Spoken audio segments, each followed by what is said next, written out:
Welcome to the Deep Dive. We're your direct line to, well, really understanding what's going on. Today, we are diving deep into the AI landscape for July 2025.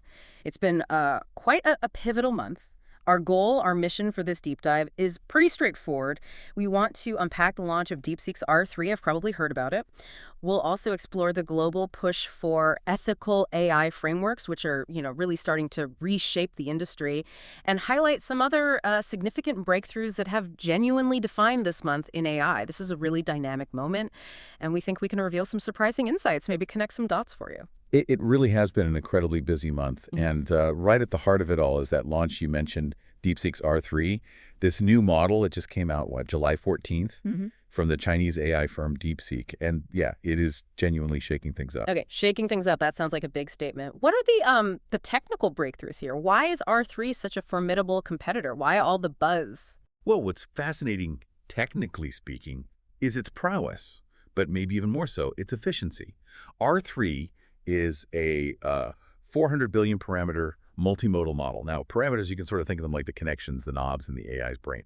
400 billion is, well, it's huge. Means a very complex understanding. And multimodal means it gets information from different places, text, images, probably audio soon too. It's designed to go head-to-head with the big players we know, like OpenAI's O3, Anthropic's Claude 4.5, especially in areas like reasoning, coding, image stuff. But here's the really disruptive part, I think, the efficiency. Reports say R3 delivers performance that's almost the same as those top models, while using, get this, 40% less computational power. Wow, 40%. Yeah, 40% less. And that's not just, a nice-to-have number. It fundamentally challenges that whole bigger is always better idea in AI. It suggests the next big leaps might come from clever optimization, not just throwing more and more computers at the problem. That could potentially democratize things a bit, right? For labs that don't have infinite budgets. That 40% efficiency gain is incredibly impressive. But okay, performance on paper is one thing. How does it actually stack up when tested? And what does this mean for us, for you listening, these global AI dynamics shifting? Right, connecting it to the bigger picture. Its performance in benchmarks is, well, undeniable. You look at LMSYS's chatbot arena benchmarks, R3 scores an impressive 92% on MLU. That's the massive multitask language understanding benchmark. Basically, it's like a super tough, broad, standardized test for AI. It covers everything, law, science, you name it. And 92%, that's practically sniffing at human-level performance on many academic tasks. It's just 1% behind Claude 4.5. Only 1% shy. Exactly. And for Chinese AI specifically, this is a massive leap. Remember, Stanford's AI index last year, 2024, showed they were lagging quite a bit. So this really marks a turning point. What it means for you, the listener, it signals, shifting global AI power, definitely a new era of intense competition, but maybe also potentially more collaboration down the line. As different regions push the envelope, it changes the tools and services you might end up using every day. One thing that really stood out about R3 is that DeepSeek released it as open source. What does that actually mean for how quickly it gets adopted, and what are the immediate opportunities, but also maybe the hidden risks? Yeah, the open source release, putting it out there on platforms like Hugging Face, that's a huge move, a really big deal.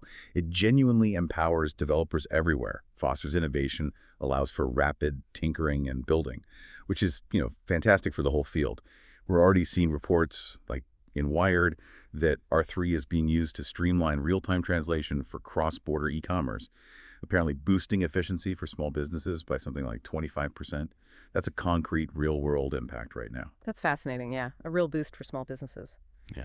I guess with powerful tools like this being open source, there must be concerns too, right? What are the sort of potential downsides, the questions people are starting to ask, especially around, say, the data it was trained on? Precisely. And this is where it gets complicated. DeepSeek insists it meets global standards, sure.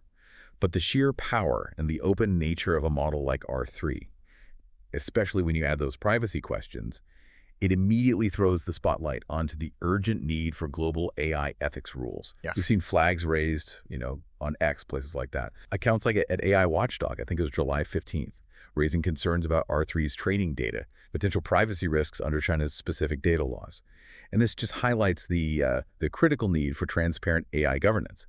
As China's influence in AI grows, understanding where the training data came from, how privacy is handled.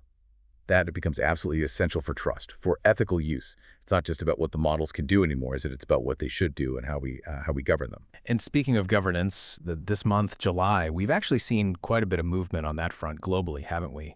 What are some of the key initiatives pushing for ethical AI? Yeah, globally, there's been a definite acceleration, a real push. Just on July 12th, the United Nations AI Advisory Body, they released a report urging universal safety standards. Their big focus is on tackling risks like, deep fake misinformation, which is everywhere, and the misuse of autonomous AI systems. And this builds on something really significant, the EU's AI Act. That actually becomes effective August 1st, 2025, so very soon. Some are calling it the world's first comprehensive AI regulation. It specifically demands transparency for what they call high-risk systems. Think healthcare, defense, critical infrastructure. Okay, so the UN, the EU. What about here in the United States? Are we seeing similar moves towards some kind of ethical framework domestically? Well, in the EMS context, Bloomberg reports there's growing bipartisan support for an AI Bill of Rights. The aim is to tackle those key issues, bias, privacy, however. It's fair to say there's also some skepticism. Experts like Eric Seidel from Vero AI, he's been quoted doubting that comprehensive regulation will actually pass anytime soon. And maybe the deeper insight here isn't just about writing the rules, but the implementation gap, How do you enforce a global standard when countries have such different ideas about data, about privacy? It's a real challenge. Drafting laws is one thing. Making them stick without killing innovation, that's the tricky part for regulators. But despite those hurdles, these efforts, these conversations, they're crucial. They show a fundamental shift towards more responsible AI development, and we've seen why it's needed, right? After things like that Air Canada incident where their AI chatbot gave out completely wrong travel advice, Reuters covered that. You can just imagine being that customer, relying on that, and the disaster. These real-world failures really underscore why we need robust ethical guidelines. Right. But even while regulators are wrestling with these big questions safety, Fairness AI isn't just sitting still, is it? It's already out there, transforming industries in very real, sometimes breathtaking ways, proving its value. Let's maybe zoom in on that real-world impact now, starting with enterprise AI. Absolutely. A major development just this month was Amazon's Bedrock 3.0, launched July 11th. AWS's own blog talks about how this platform is genuinely redefining AI for businesses. Its big strength is its multimodal capability. So it integrates text, images, audio processing, allows for really sophisticated uses. Think automating complex supply chain analytics, making them way more efficient, or completely changing customer service interactions. We're seeing examples already. Early adopters like FedEx, they're reporting, 15% cost reductions in logistics, that's according to Forbes. And this fits a wider pattern. Morgan Stanley found that 70% of enterprises are now seeing a positive ROI from their AI projects. 70%, okay, that's a significant number. It really is. And what's particularly advanced about Bedrock 3.0 and platforms like it are the agentic capabilities. That means the AI can autonomously handle complex workflows. It sort of echoes what IBM predicted, that 2025 is really the year of the agent. Yeah. The true shift here with agentic AI isn't just doing tasks faster. It's the AI starting to take on decision-making autonomy. Okay, that phrase, decision-making autonomy, sounds powerful. Maybe a little daunting. With tools this capable, what are the new challenges for companies trying to scale them responsibly, making sure they stay compliant? That is a crucial point, absolutely. TechTarget actually raised a warning flag about this. Scaling these agentic systems, it demands really robust compliance framework to avoid major errors. The insight, I think, is that companies are shifting from, the AI made a mistake, to the AI decided to take this action. And that opens up a whole new can of worms, legal, ethical, accountability questions that, frankly, most organizations are just not prepared for yet. So moving from enterprise, AI's impact in healthcare is equally, maybe even more transformative. Right. How is AI making a tangible difference in healthcare today? For patients, for doctors? Well, there was a study in Nature, just out July 13th, from Stanford Medicine. Really remarkable. It showcases an AI model that can predict cancer treatment outcomes with 85% accuracy. And it does this by pulling together all sorts of data, genomic data, medical imaging, electronic health records, a massive integration job. This ties right into what Google's been talking about on their Cloud Blog AI's broader role in cancer detection. It really highlights how multimodal AI is pushing towards true precision medicine, tailoring treatments specifically for you, the individual patient. That's genuinely groundbreaking stuff, offers so much hope. But healthcare is such a sensitive field, isn't it? The stakes are incredibly high. What are the biggest hurdles to building trust, to ensuring these powerful predictive AIs are used responsibly? Yeah, the key challenge, the absolute core of it for trust in healthcare AI boils down to one word: explainability. The American Medical Association back in June made a really significant push for what they call explainable AI. Health Tech Magazine reported on this. It stresses the absolute need for transparency. Clinicians, patients, they need to be able to understand how the AI reaches its conclusion, its recommendation, its prediction. This is vital. You have to avoid that black box scenario where the AI spits out an answer, but nobody, not the doctor, not the patient, can understand the reasoning behind it. Transparency is everything for trust here. Okay, so let's try and bring this all together for you, our listener. We've covered a lot. DeepSeek's R3, clearly a turning point. It's challenging Western AI dominance with impressive efficiency, and that open source approach is key. But it immediately brings up those critical ethical questions, especially around data transparency. Then there's the global push for AI regulation.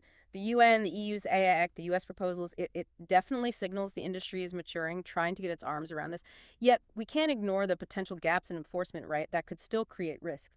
And meanwhile, things like Amazon Bedrock 3.0, those incredible breakthroughs in healthcare AI, they vividly show AI's real-world impact right now. And that Morgan Stanley set 70% of enterprises seen ROI. That's huge. Yeah, but despite all that amazing progress, challenges definitely remain. You mentioned IBM's warning most organizations just aren't quite ready for truly agentic AI.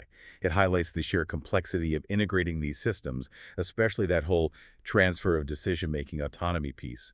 And unfortunately, those ex-posts about deepfake scams, like its Nubeaver's warning on July 14th, they're a stark reminder that the governance side, the safety nets, haven't fully caught up with the pace of innovation yet. It really brings it all together, doesn't it? As AI weaves itself deeper and deeper into, well, everything we do, balancing this incredible innovation with solid accountability is just paramount. It has to be. Exactly. Look at R3's open source model. It could spark amazing global collaboration, fantastic potential. But without clear, agreed-upon standards, there's always the risk of misuse. And similarly, in healthcare, that immense promise we talked about, it hinges entirely on getting that explainability right, avoiding errors that could completely undermine the trust of doctors and patients. That trust is fragile. So what does this all mean for you? Where does it leave us? Well, the coming months, they're really going to test whether the industry can align. Can we get effective policing? Consistent standards? Will developments like DeepSeek's R3 and this global surge for ethical AI prove to be unequivocally a step forward for everyone? Or do they pose new kinds of concerns we need to tackle head on? This deep dive has hopefully shown you just how multifaceted, how complex progress in artificial intelligence really is right now.